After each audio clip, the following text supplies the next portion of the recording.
Last time we spoke about heroes in Idle Heroes, we were talking about the Shadow faction. Well, today we're going to do a very similar thing, but for the Fortress faction, explaining to you every single hero in that faction, which ones are food, which ones aren't, and which ones you should consider saving copies of. The Fortress faction is a strange faction because it doesn't have any fundamental standout heroes. Instead, it has a lot of heroes that offer some interesting abilities that you need to consider when building your team. However, the main function of the Fortress faction is to provide tenants and support, which we'll talk about as we go. Let's go take a look at the Fortress heroes. So like we did in the Shadow video, I'm going to first of all cover who is food and who isn't. The first thing you need to understand is 4 stars can become 5 stars, and most of these 5 stars that have a 4-star form are food. Some can be upgraded to 6-star. In the case of the Fortress faction, it's going to be Christian, it's going to be Roy, and it's going to be Sierra. So if you're thinking of heroes to build to 9-star as food, they're 3 to consider to have some copies of so that you can do that. However, it isn't a fundamental thing you have to do. Just make sure you use all of these heroes that have 4-star forms as food, because honestly, that is the only use they bring to the game. As we move up, you can see the heroes that can be made to 10-star here. Now, the key distincting factor between the two is whether they can be imprintable or not imprintable, and whether they are elite or non-elite. Let's just first of all cover the heroes that cannot be imprinted and therefore are just straight up food. We have Honor Guard, he's fodder. We've got Ice Blink, as much as it pains me to say, he is also food. We have Bleaker, he is food for the most part. However, he does have this passive here that when he dies, he has a chance to stun backline opponents. That's very, very effective if you're looking for something in Seal Land where a hero can die and offer some support. So that's one thing to consider. There's also Mirage, who is just completely useless and therefore food. Same with Mickey. And then we come to OD, also food. And there's Ormus, who now deserves a bit of an honorable mention. Ormus is a fantastic healer. The one thing that holds him back is the fact he doesn't have imprints, so he can't keep up. Ormus is fun in earlier levels when you just need a support hero on the side, but ultimately you'll use him as food. Some use for Ormus would be to make him to 10-star to heal your team if you're early in the game, and then eventually feed them when you're building your first E5. Just a little side use for him, although you probably won't have priest tech, so you won't be able to get the most out of him, so that might not even be a good idea. Next, we have Emily. Very similar category, actually, in that she can be useful in an earlier form and then eventually used as food, mainly because of this final passive. When she drops below 50% HP, all of your allies are going to gain 29% attack, and she's going to reduce the armor of opponents by 29%. So she's reducing the protection of your opponents whilst increasing your attack. That results in a massive damage boost for your team. However, you do need her to drop below 50% and hold. If she's straight up one-shot, unfortunately, this passive will not trigger. So you do need to build her up a little bit. A lot of people like to use 10-star Emily's as support heroes and eventually feed them off. So that's something to consider if you're looking for a 10-star hero to just have on your account whilst you're waiting for copies of a hero that you wanted to build to E5. Also, she offers an active skill that improves your team's speed and attack and reduces the opponent's precision, so that can be very, very useful as well. Interestingly, it can be useful alongside an Eloise if opponents have precision and you want to improve her block chance. Strange little bit of utility on the side there, but do remember she is food. Don't go jumping on this like it's some crazy ability, but in her 10-star form, you could give her an energy artifact and have some fun.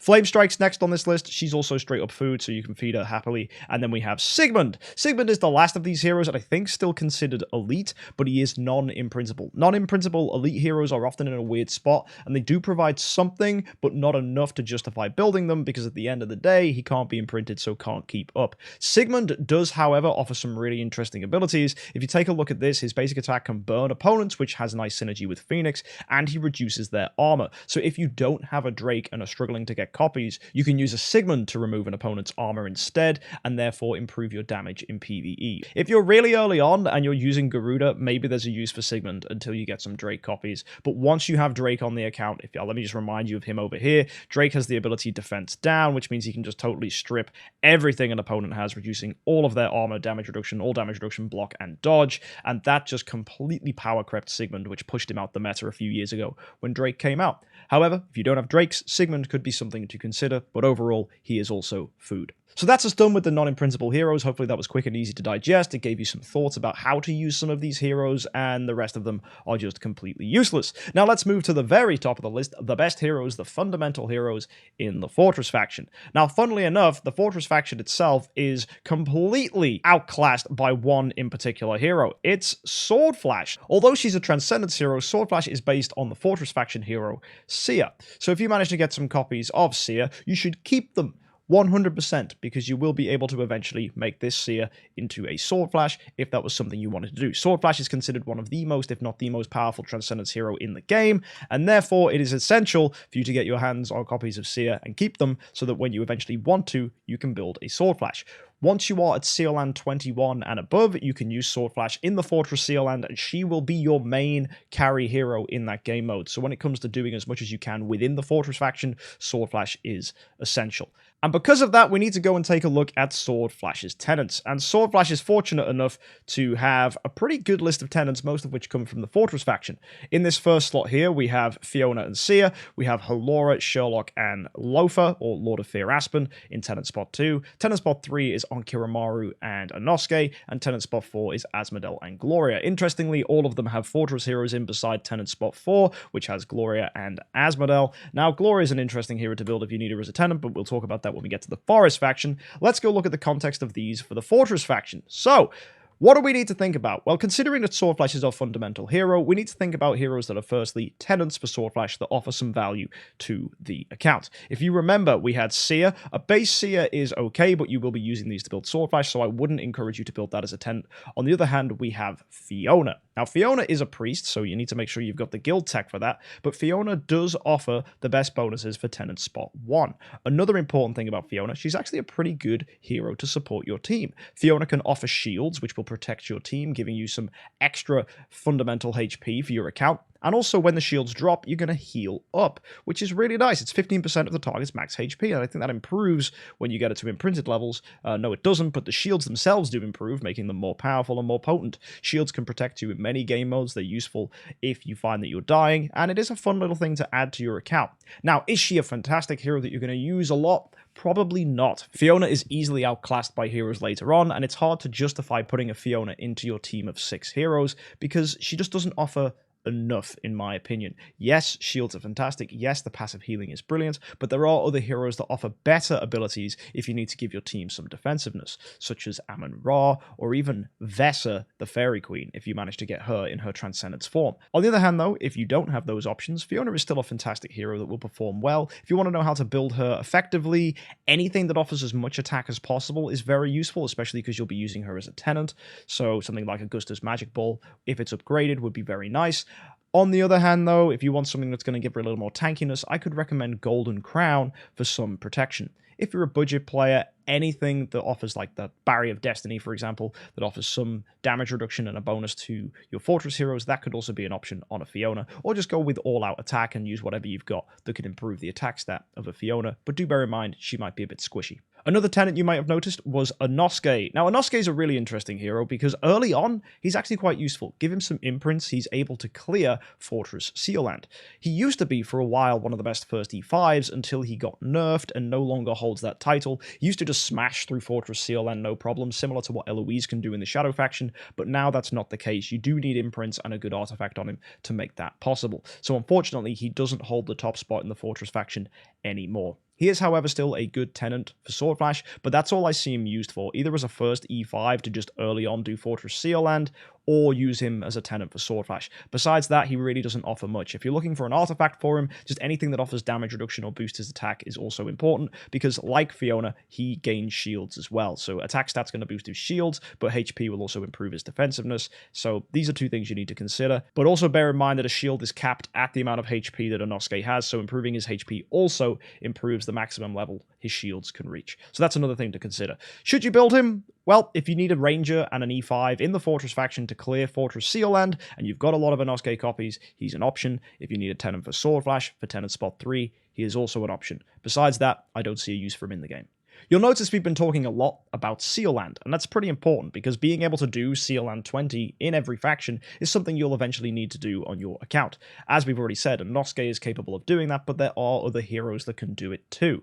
One standout hero as well, who is also a tenant for Sword Flash, is Sherlock. A lot of people don't realize that Sherlock can do Fortress Seerland, and it's because the build is awkward. If you look at Sherlock's abilities, the main things he offers is the shapeshifting CC, or doves as we like to call it, which turns an opponent into a dove and makes them fundamentally useless. It's a very, very powerful ability and probably the best CC in the game, and that is actually the main thing about the Fortress faction. Doves, they are the best CC, and that's probably the big thing you'll be using the Fortress faction heroes for as you approach into the mid and late game.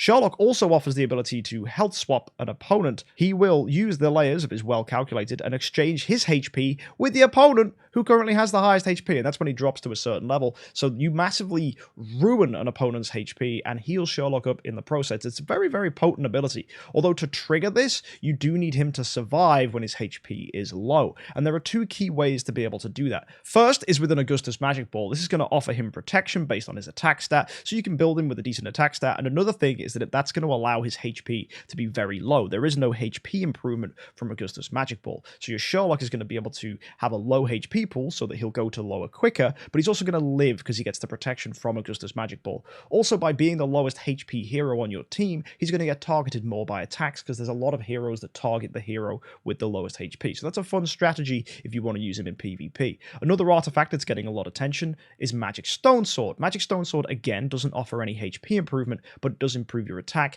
and it also grants you protection, which is given from the Soul Guardian ability, which means you can only take a certain amount of damage from attacks, which means it's very difficult for you to be able to be flat out killed by attacks. This means he will live in lower HP regions and then do his health swap, healing him up, which is really, really powerful. Magic Stone Sword for me is my favorite artifact to stick on a Sherlock, so if you do happen to have some lying around, it might be an option. Should you go out of your way and grab this artifact? Not at all, unless you're in super duper late game and you finish with all the other artifacts you need. But if it's offered for free, picking it up can be quite cool. It is one of my favorite looking artifacts in the game, that's for sure. Both of those strategies are very, very good in PvP, but if you're going for a build where you just want to dove the opponent, the best artifact to really consider would be something like Receptor. That's going to improve your control precision, which means it's more likely that you CC an opponent, and it also can offset people's control immunities, which means you can break through heroes that have some form of control immunity and be able to dove them too. So Receptor really gets the standout pick here if you're looking for someone that can CC. However, by using that, you are opening Sherlock up to just dying and not getting his health swap off, and it does make him a little bit squishy in things like PvP, so I wouldn't use him with a Receptor against other people, but against just the game itself in like Realms Gate and other game modes where you can just chuck in your Sherlock, Star Expedition, things like that, you might find that giving him a Receptor is a good choice. Tower of Oblivion's another place where that might work. If you have Receptors, great. Again, don't go out of your way to grab them until you've got all the other artifacts that you need first to make your account work. I've got videos talking about artifacts. You can go check them out on the channel. Also, if we want to talk about doves real quick, there's another hero here worth talking about, which is Holmes Young. Holmes Young also offers doves in the form of these potions that he gets, and the potions are triggered when he does his active skill, and he can give shape-shifting potions, which can turn people into doves, and he can also poison opponents, which deals a fair amount of damage. The big thing I like Holmes for is his doves can potentially hit the entire opposing team, whereas Sherlock is limited to 2 heroes at most. So being able to get a full team dove is very, very potent. So if you really do want to lean onto the dove strategy, Holmes Young is totally the way to go. Sure, he doesn't have the health swap and annoying abilities that Sherlock does, but his doves are just so much better that if you really do want to lean on that, I would go for Holmes Young. One thing worth noting, though, is that Sherlock can be used as a tenant for Sword Flash, Holmes Young can't, so that is something to consider. However, Sherlock takes up tenant spot 2, which is also shared by Halora. So if you get your account to a point where you have Halora in your tenant spot 2, Holmes Young does become the better pick. Also, Holmes Young has some really nice inbuilt healing, and he's able to survive in Seal Land. He also can clear Fortress Seal Land solo, so that's another hero that can solo the Seal Land. Notice how we've said Inosuke, Sherlock, and now Holmes Young can solo Seal Land. I didn't actually tell you how to do solo Seal Land with Sherlock. It's very difficult. You need him with crit attack and either Punisher of Immortal or Antler's Cane with some form of good armor and as well imprints to be able to do it. The one thing Sherlock lacks is good damage dealt, and you need to rely on his health swaps to be able to lower people, and he needs to finish them off, and it could go to round 15, which would suck, so you need to be able to beat it quick enough. That's why Antler's Cane or Punisher of Immortal are recommended. If it's doable with melodic strings, I'm not sure, but someone might be able to share that with us in the comments section if that's the case. It could be done, potentially, but I haven't done it myself, so I'm not going to tell you that it's absolutely guaranteed. So yeah, we've covered all the tenants for Sword Flash. However, there is one more hero that can often be used as a tenant in the Fortress faction, and that's Serja. Serja is okay. That's all she is. She's just an okay hero. She targets heroes with the lowest HP, and she has a chance to inflict them with stun. She's basically the Fortress equivalent of Faithblade, one of my favorite heroes. Although Serja just is not that impactful. You need 2 of them to work well because she relies on this mesmerization ability, which you need multiple of her to make synergize properly because it's random on who it affects or it's fixed on affecting certain people. So having multiple Serjas can be very useful for getting multiple mesmerizations off on the opposing team, but generally it's not a very good ability, and investing in 2 Serjas is a poor decision. On the other hand, though, Serja can be used as a tenant for someone like Eloise, so that's potentially useful there, but I would recommend that you don't go and build Serja because it just doesn't seem smart. In my opinion, Serja is probably the least impactful hero in the Fortress faction that we've had recently released, and therefore you can totally ignore it. Some would even go so far as to use her as food. I don't know if I would do that straight away, but I would definitely not jump at building copies, because honestly, she's just a tenant for certain heroes that can be quite useful. If we go to the Celestial Island, into the Cloud Island, I can go ahead and show you who she's a tenant for. You can see she's there for Holmes Young. You can see she's also used as a tenant for, well, no one at the moment jumping out that I can see. I know she's definitely used on Eloise, so if we go to the Shadow faction, you'll see she's in tenant spot 2. I think she might be used on, well, there's one for Sia. Who does Rogan need her as well? Yes, but even there it's clashing with Inosuke, who you'll probably already have. In the Dark faction, does anyone need Serja? Not that it looks like. And does Lord of Fear need her? No. So no, she doesn't really offer much in the form of being a tenant either. The only hero that stands out there is Eloise. The main reason to build a hero is because they benefit your account and could potentially be a tenant. Serja doesn't really offer that in masses, so I would recommend not building her. Currently, there are now a few heroes that we haven't mentioned, which is these last 4 here. Firstly, there's Unimax 3000. He's outdated, not very useful at all. He can taunt opponents, which forces them to attack him, but due to the amount of damage in the game right now and how quickly people can be burned out, that's not very useful. I honestly don't see a reason to build Unimax 3000 in today's meta. You might find a use for him, but typically he's not very good. He's a very good early hero, in all fairness, a good first 10-star for sure if you can get copies of him, but honestly, with the chapter mission, you should be building Garuda as your first 10-star, so Unimax is not jumping to me for that use either. There are some fringe uses of him in the Aspen dungeon, but there are heroes that can do it way better, and that's generally the truth for Unimax in everything. Everything he's good at, there are heroes that do it better, so I would just say, if you want to go as far as to use him as food, that's totally fine. Next, we've got Penny. Penny is incredible at what she's good at, but once she's done it, that's it. She stops being good. Penny's a really interesting hero who, when she crits, can then burst out and hit the entire opposing team. Very useful ability, especially early on in PvP, where you hit an opponent and then kill all the little guys, and you're left just in a 1v1 situation. Also, she has incredibly high precision, which means she can take down Eloise's, which is really funny, because a lot of people like to build Eloise as their first E5. Also, she's a ranger, so if you're going for rangers in the early game, let's say you're building Eloise as your first E5, you could go with a Penny as a potential fortress hero, and she can do the Fortress Seal Land fairly easily if you have some decent imprints on her, so that's nice. As well, she's capable of doing Aspen Dungeon because of this crit and burst effect. An Aspen Dungeon boosts your crit chance already, so give her a crit attack stone and she's going to be able to pop off, and then you just want an artifact that improves her damage. This could be Kiss of Ghost, this could be Antler's Cane, anything with a good attack stat, and hopefully that's going to be good enough for Penny to be able to clear Aspen Dungeon. It may take a few runs, you might need to get her to Void Imprint level 3, but once you've done that, you should be absolutely fine. And yeah, she's a really, really fun hero to use, and the only problem with her is once you've cleared Aspen Dungeon and you've done Fortress Seal Land to level 20, she stops being useful.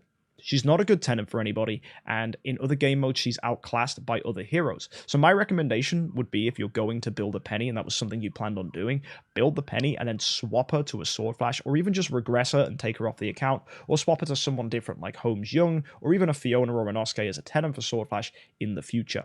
She will drop off, she will stop being useful, she's a great early hero, fantastic first E5, but once you've done the Fortress Seal and an Aspen Dungeon, that's it, she's done, get rid of her. Next is Sia. Sia is a good hero, mainly for making to Sword Flash. She's able to solo the Fortress Seal Land if built properly, and I think you need Void Imprints to make that happen. That shouldn't be a tricky thing, though, because if you plan on building her to build Sword Flash, by the time you can build Sword Flash, you should already have enough Stellar Shards to Void for a hero. That's because you should be getting Stellar Shards quicker than you get Crystals of Transcendence. 5 million Stellar Shards is what you need generally to go ahead and upgrade a hero to Void 4. It's also what you need for Crystals to go ahead and get yourself a Transcendence hero, so the two should counter each other out. Also, if you're using your spheres for Stellar Shards, which you should be doing, you should have more than enough, and that means you can make Sia Void 4, which is hopefully enough to be able to do the Fortress Seal Land. It's not as easy as other Seal Land clears, but it's definitely doable. That, for me, is the only use for her, just building her up, doing Fortress Seal Land, and then swapping her through the Evolution Cube into a Sword Flash. And that's available in the Void once you get an E5 and 5 million Crystals of Transcendence. And the final hero that can be Void imprinted for the Fortress faction is Valentino. Valentino used to be a really powerful hero. In fact, he was meta-defining back in 2018. Now he sucks. He's really, really bad. There are some weird uses of Valentino by using his Overload passive to basically benefit your whole team, stun opponents, increase your damage.